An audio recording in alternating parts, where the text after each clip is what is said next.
Games. We've been playing them forever. But why? Games are fun. Okay, but what else? Nature takes play very seriously. Play offers safe practice for learning the skills you need to do things that in nature may even relate to your survival.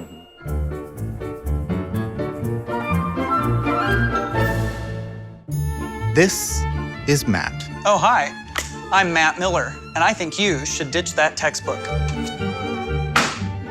Pleasant. And this is Joe and Kama. Guys. You ready? Yeah. Okay. My name is Kama Tadaro. And my name is Joe Tadaro. We are avid game enthusiasts. These guys are experts in finding real-world lessons in existing games. Games like Clash of Clans. And they're using these lessons to turn gameplay into a universal learning tool through a theory called constructivism. Constructivism basically says you need to be put in situations that allow you to construct your understanding of a particular topic or phenomenon. We're constructing, we're making up what we know the world to be. That's kind of constantly changing. We're adding new things into our paradigm of what we think the world is, and that's really what education's all about. Here is a third grade on a field trip to get first-hand knowledge of their questions in science. If we have play pulled into all of that, if we use games to be able to learn in that way, that's that inherently interesting, inherently fun way to do that, but they don't even realize that they're learning when they are. That can be true of video games as well, depending on the type of video game. Games that you really want to start with that have the high ROI are cooperative games.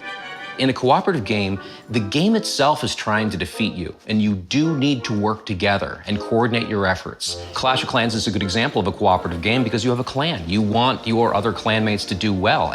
All boats rise in Clash. As you play some of these games, you see the very specific skills and competencies that can be developed if you leverage the game intentionally in that direction. Clash of Clans was unavoidable in my class. And of course, as a teacher, I started to think about how could that play into my lesson. And so I started to create sort of like a review game. And so whenever they would answer questions correctly, they would earn points. But the thing that came from Clash of Clans was they built up those points to be able to buy things. And they loved it. It's an investment portfolio, and it supports your choice making in terms of long-term investment and savings, short-term investment, and that's not just for kids. You see it with kids, but you also see it with adults. Adults can get better at this stuff by playing these types of games. So when you break it down to individual mechanics, you think about it in terms of resources. What are the resources available to me? So Clash has Elixir, Dark Elixir, and Gold. Clash is really good at presenting choices for both immediate gain and delayed gain.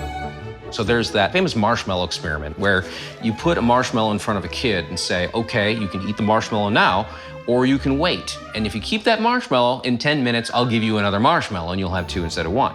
Some kids are able to delay the gratification and say, okay, I'm gonna wait for that second marshmallow. That's great.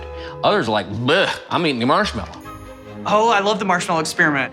You know, delayed gratification in our society is something that all of us really struggle with. If you know why you're playing it and you know what you're getting out of it, then sometimes you can learn lessons by playing video games that you can't learn a lot of other ways. There's so much available right now that you can pull off the shelf or download and develop some ideas about how that connects to skills in the workplace. You don't have to go all the way. The chance to play is essential to the well-being of all, regardless of age. Surely the games may change over time, but we, in our desire to play together and have immersive experiences and be in community, we've been doing that forever.